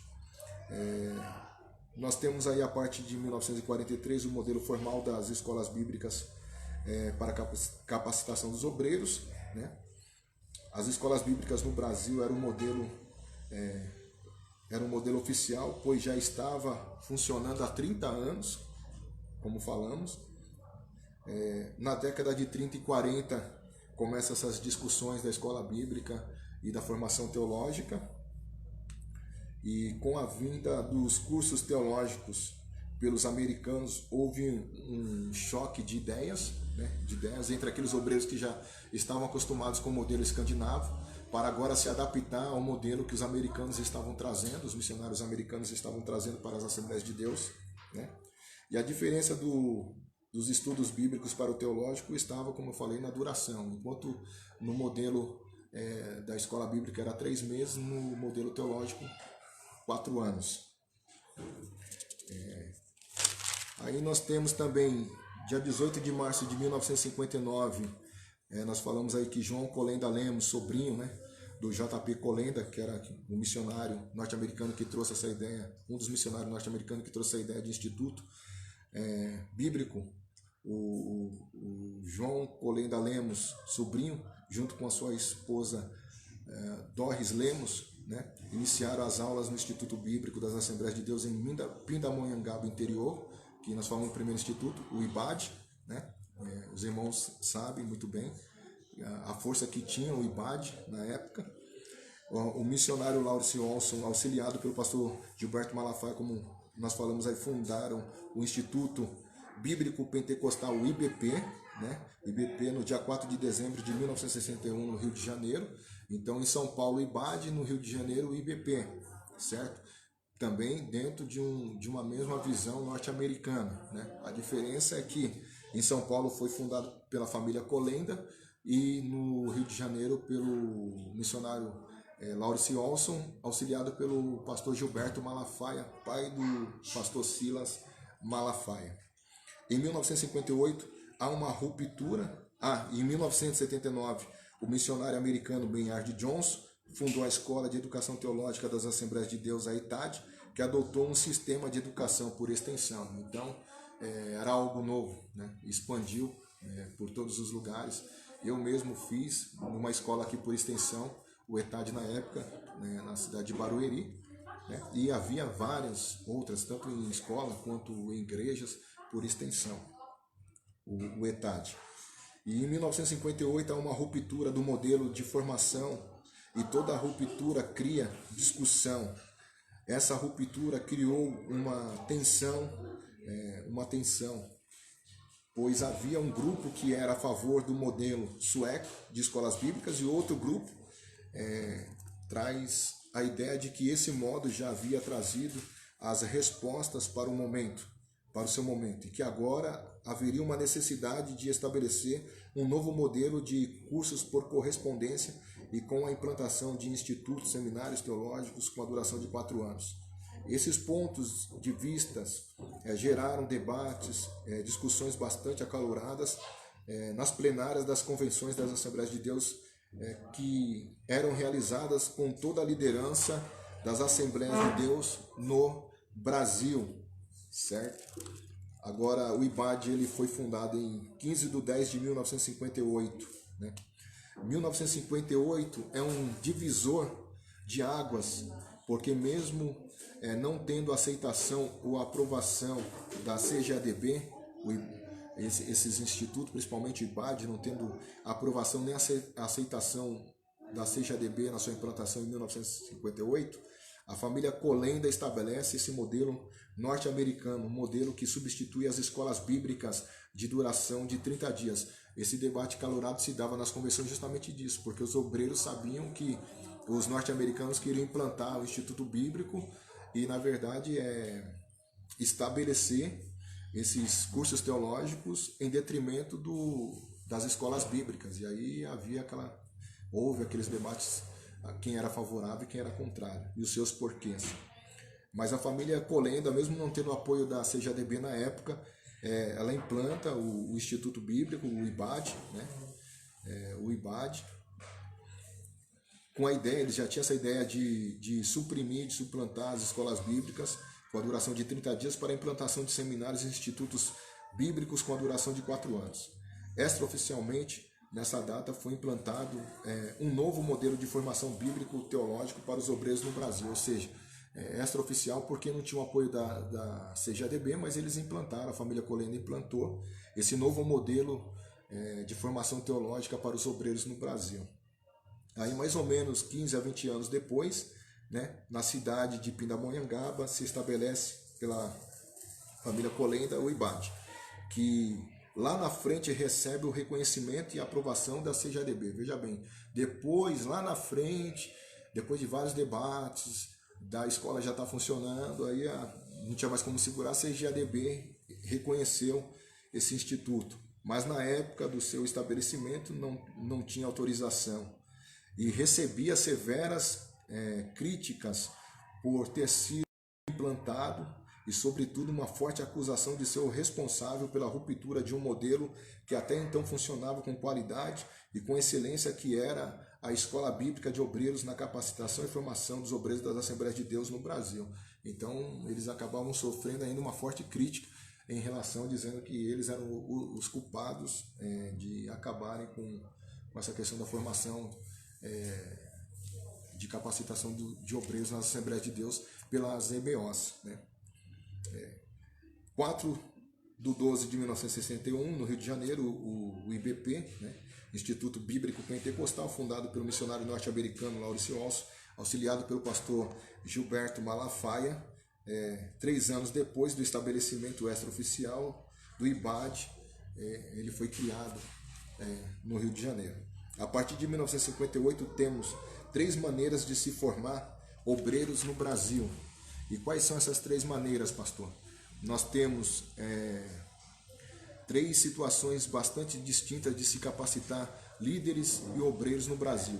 Primeiro nós temos o modelo das EBOs, depois nós temos o modelo do norte-americano implantado por JP Colenda aqui em São Paulo, né, que vai convergir para o mesmo modelo, para o terceiro modelo, pelo Laurice Olson no Rio de Janeiro, que também era americano. Então, esses 3 modelos aí dentro da formação da capacitação dos obreiros das Assembleias de Deus. 1935 a 1961, fatos que desencadearam o desenvolvimento da educação teológica das Assembleias de Deus. Esse foi o período de 1935 a 1961. Esses foram os fatos que acabaram desencadeando a formação de obreiros dentro da história das Assembleias de Deus aqui no Brasil. Isso é muito importante a gente ter esse entendimento para saber a nossa formação, a nossa origem, a nossa capacitação. Então, se alguém, irmãos, você que é da Assembleia de Deus, perguntar qual é a sua formação, qual que é a formação das Assembleias de Deus, ela está entre 2 pilares, dentro da visão do estudo e da formação sueca e norte-americana. Do modelo sueco, as escolas bíblicas foram ferramentas fundamentais para que os nossos obreiros aprendessem sobre, no futuro, pelo menos já era um campo, as escolas bíblicas, para a formação teológica desses líderes, desses obreiros. E depois nós temos aí a implantação mesmo teológica nas Assembleias de Deus, que é um modelo até hoje seguido. JP Colenda, que defendeu a ideia de curso da Assembleia de Deus por correspondência e a ruptura com o modelo escandinavo para atender as regiões mais remotas no Brasil. Havia um propósito, eles não queriam, os missionários norte-americanos não queriam por vaidade, mas é que eles queriam levar esse conhecimento por todo o território nacional, entendeu? Então, JP Colenda, ele defende esse discurso, essa ideia do curso por correspondência, para que todos tivessem acesso ao conhecimento das Escrituras, né? Em 1973 e 1975 foram reconhecidas oficialmente o IBAD e o IBP, respectivamente. Então, a data que houve oficialmente o reconhecimento pela Convenção Geral das Assembleias de Deus por esses institutos, tanto o IBAD em São Paulo quanto o IBP no Rio de Janeiro, foi entre 1973 a 1975. Em 1979 nós falamos que aí surgiu a parte educacional que se expandiu através do pastor missionário Benhard Johnson, a ITAD, com seus cursos por extensão.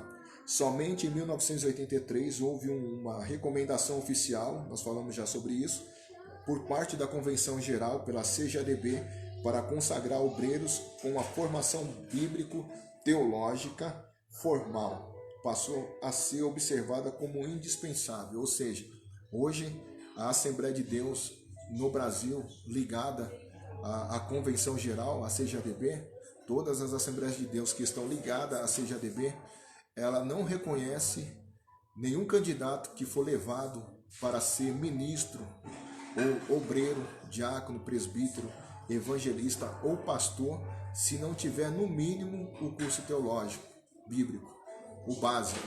Se não tiver, não tem como, nem vai passar no crivo, eles não vão aceitar. Tem que ter um certificado, pelo menos do básico, em teologia.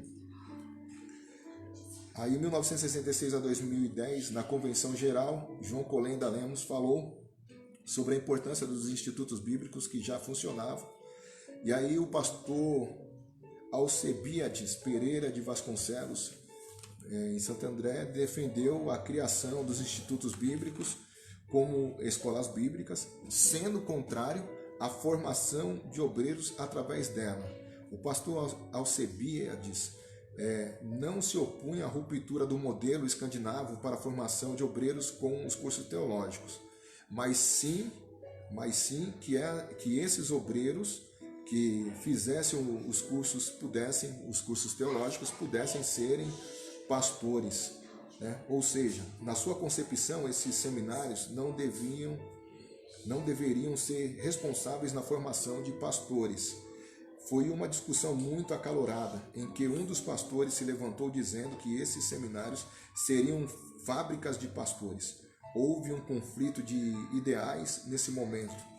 Achavam que os seminários matariam a questão do chamado, da vocação ministerial para o exercício do pastoreio, que criaria uma metodologia que pessoas que não tivessem um chamado, através dessa certificação do seu diploma, se tornassem pastores. Então havia essa preocupação aí, irmãos, porque o pastor Alcebiades, ele não era contrário à implantação do Instituto Teológico no Brasil, né, substituindo o modelo das escolas bíblicas. Mas a preocupação deles, de alguns obreiros, de alguns pastores, era que através dessas escolas, desses cursos teológicos, a pessoa recebendo a formação teológica se tornasse pastores. Aí um dos pastores se levanta nessa reunião e diz que mataria o chamado, a vocação, né? E esses institutos iriam servir para ser uma verdadeira fábrica de produzir pastores. Essa mentalidade até hoje nós temos ainda de pessoas que pensam dessa forma, mas não tem nada a ver. A Assembleia de Deus, ela tem bem claro, o fato de você ter uma formação teológica não significa que você vai ser um pastor nas Assembleias de Deus. Aí quem vai indicar é o seu pastor local, ele vai ver se você tem chamada, se você não tem chamada, e assim por diante, né? E se você tiver chamada, aí nós temos a exigência, pelo menos, do básico em teologia. Então, assim, mesmo que o seu pastor hoje, nas Assembleias de Deus, ele perceba que você tem chamada para ser um obreiro, você vai ter que ter, no mínimo, o curso básico teológico. Porque mesmo ele sabendo que você tem chamada, se ele te indicar e você não tiver o certificado do básico em teologia, o crivo das Assembleias de Deus vão te vetar, não vão permitir a sua consagração, porque é uma matéria, uma exigência básica da própria Convenção Geral das Assembleias de Deus. Então você, meu amado irmão, obreiro das Assembleias de Deus, ligado à Convenção Geral, a CGADB, que quer ser um diácono, um presbítero, um evangelista, um pastor, se você tem chamada, faça um curso básico em teologia e pegue o certificado. Caso contrário, você não vai ter o reconhecimento formal da CGADB, mesmo que o seu pastor local ou até setorial indique. Você não vai passar no crivo da CGADB, que é algo que eles hoje não abrem mão disso daí, tá bom? Eles não vão entrar nem no campo da chamada. Quem vai avaliar é aquele que está presidindo sobre o amado irmão que está indicando você, né? Mas a exigência básica é pelo menos um básico em teologia, porque aí eu até entendo essa preocupação, porque imagina você colocar na frente de trabalhos obreiros que não conhecem Bíblia, que não conhece um pouco da teologia, né?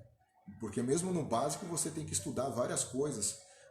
Você vai estudar bibliologia, você vai estudar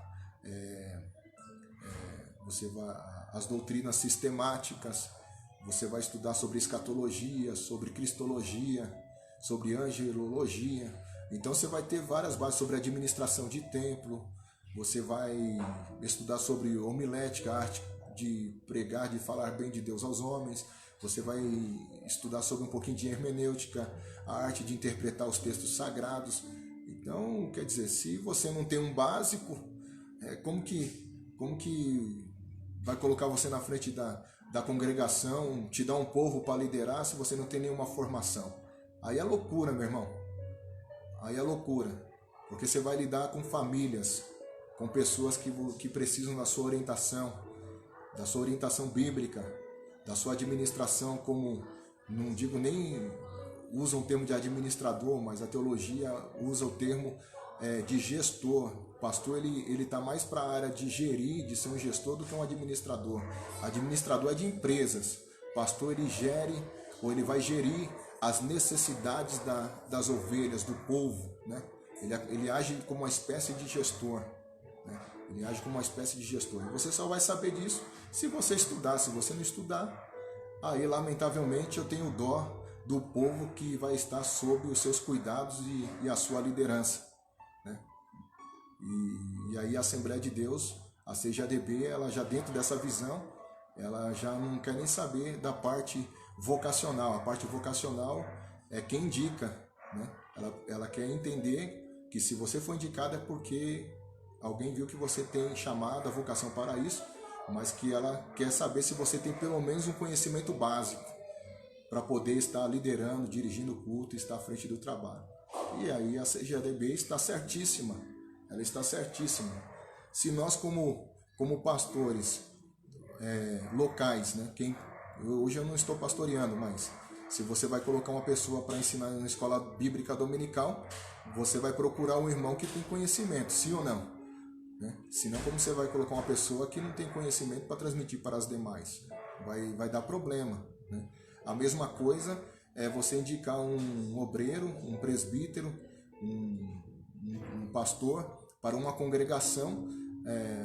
Vamos lá, irmãos, ainda que tenha chamada, que Deus chamou e tudo, mas a pessoa não tem uma capacitação, não tem uma formação, não gosta de ler Bíblia, não gosta de estudar. Como que vai ensinar para o povo? Como que vai fazer? Como que vai ser isso daí? Então eu tenho também dificuldade de entender essas coisas. Então precisa unir o que eu falei. Conhecimento e graça. Ou graça e conhecimento. Unção e conhecimento são duas coisas que devem andar juntas na vida de todo bom pregador, de todo bom obreiro. Devemos buscar a unção de Deus e o conhecimento de Deus através da palavra revelada, que é a Bíblia Sagrada, né? O resto Deus faz. E não somente os obreiros, mas todos os crentes, para testificar. Por isso o batismo no Espírito Santo, que é um revestimento de poder na vida dos crentes, para que sejam testemunhas de Cristo, para que possam anunciar o Evangelho com ousadia, com coragem e com poder, na virtude do Espírito Santo, para que sinais, prodígios e maravilhas aconteçam no meio não só do povo de Deus, mas também dos incrédulos. Pelo menos esse é o nosso entendimento. Aí nós estamos fechando aí, né, dizendo o seguinte: na escola escandinava, a EBO não aceitava nenhum conteúdo programático ou matriz curricular, não era nada formal. Já nos cursos teológicos seria a base principal, formal, a matriz curricular e os conteúdos programáticos, a fim de que todos os obreiros recebessem o mesmo ensino de formação, né? De formação, ou seja, para que não houvesse discrepância, divergência, né? O obreiro que está aqui em São Paulo, que está lá no Nordeste, tem um conhecimento diferente, entendeu? Aí ia virar bagunça. Então, a Assembleia de Deus teve essa preocupação das suas doutrinas pentecostais em território nacional para que haja uma linguagem universal. Isso é muito importante entender. Esses são os dois modelos que se seguem, né? Até hoje, o modelo sueco com duração de 3 meses, o modelo americano com a duração de 4 anos. As Assembleias de Deus no Brasil, até os dias de hoje, reconhecem as escolas bíblicas e os cursos teológicos como ferramentas de capacitação e formação para os seus obreiros. Então, até aos dias de hoje, as Assembleias de Deus, ela reconhece como ferramentas para capacitação e formação de seus obreiros, a escola bíblica, como também a formação teológica. Deus abençoe Mike Freitas, Deus abençoe, está nos assistindo. Deus abençoe você, Mike. Maravilha, saudade, faz tempo que eu não te vejo. Meu amigo Rubens, mais conhecido como Rubinho Alves, Deus abençoe Rubens. Também está aí meu cunhado João Bispo, Deus abençoe. Pai do Senhor João, está aí também nos assistindo aí. Deus abençoe vocês. Nós estamos aí quase finalizando, chegando ao finalzinho dessa live, onde falamos aí sobre a terceira aula,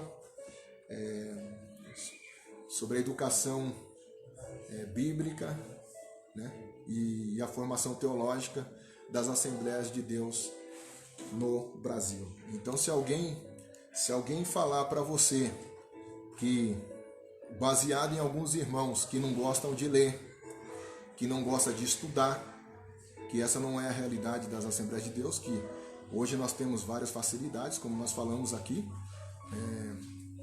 Hoje você tem por todo lugar, por todo canto do país, nós temos as nossas escolas.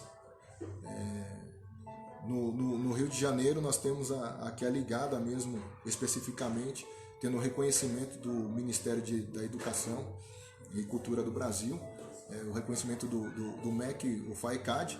Inclusive, é até algo importante porque você veja bem, olha como são as coisas, dentro do meu entendimento. Agora eu lembrei, a CGADB, no primeiro momento, a convenção ela resiste à ideia do IBADEP, do IBAD e do IBP no Rio de Janeiro, dos institutos teológicos. Ela não aceita. Eles sofrem fortes críticas, né? Mas mesmo assim eles estabelecem os institutos como uma nova formação para os obreiros no Brasil. Lá na frente a CGADB reconhece.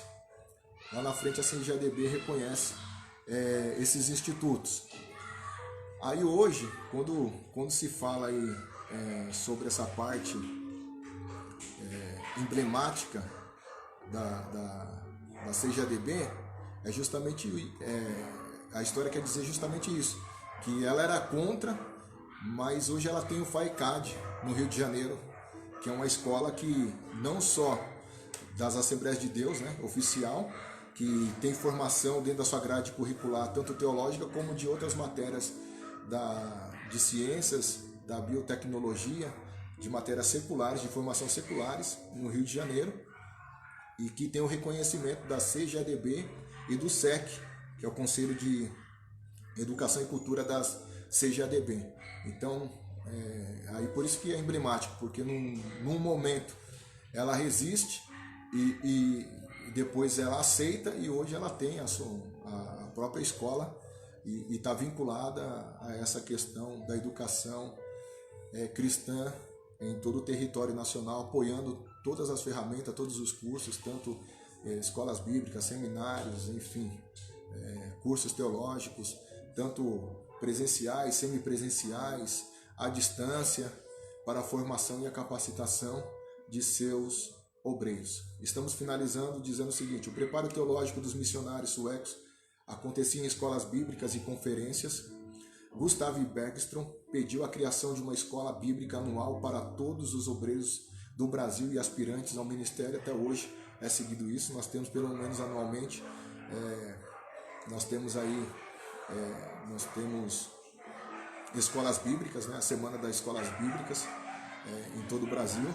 Nós temos também a questão do John Peter Colenda e Laurice Olson, propuseram a criação de institutos bíblicos nas décadas de 30 e 40 como algo novo para a formação e a capacitação dos obreiros das Assembleias de Deus no Brasil. E aí o João Colenda Lemos e Ruth Doris Lemos, João Colenda Lemos era sobrinho do John Peter Colenda, que era missionário norte-americano, fundou em 1958 o IBAD, que é o Instituto Bíblico das Assembleias de Deus de Pindamonhangaba, que foi o primeiro, e depois Laurice Olson e Gilberto Malafaia, o pai do pastor Silas Malafaia, fundaram o IBP em 1961 no Rio de Janeiro. E aí nós temos também o outro americano missionário que veio com a ideia, pastor Bernard Johnson, que cria em 1979 o ETAD, que era uma escola também de educação das Assembleias de Deus, o ETAD, por extensão, né? Então começou a se expandir, não precisava ir até Campinas para você aprender teologia. Você podia colocar uma extensão da ETAD na sua igreja ou em qualquer ou escola secular, desde que você fosse a Campinas, fizesse algumas provas e recebesse a instrução e a ministração por eles para poder fazer parte da diretoria da ETAD, da qual eu estudei o básico em teologia aqui em Barueri na época. Era uma boa escola, né? Seus livros eram muito didáticos. Até hoje eu tenho livros da ETAD. Então eu finalizo essa aula aqui, né? Deus abençoe vocês. Até a próxima aula. Na próxima aula temos mais 2 aulas aí. Na próxima aula estarei falando sobre a tipologia assembleiana. A 4ª aula, tipologia assembleiana. E na 5ª aula nós vamos falar sobre a declaração de fé das Assembleias de Deus. E aí nós finalizamos esse estudo das histórias das Assembleias de Deus no Brasil. Então na primeira aula nós falamos da fundação das Assembleias de Deus, na 2ª aula das convenções estaduais e gerais, e agora na 3ª aula nós falamos da formação de capacitação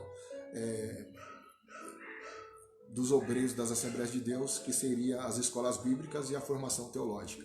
E na 4ª aula, se Deus assim permitir, iremos falar da tipologia assembleiana, tá bom? Deus abençoe vocês, meus irmãos. Até a próxima aula, se Deus assim nos permitir. Tenha um excelente sábado na paz do Senhor.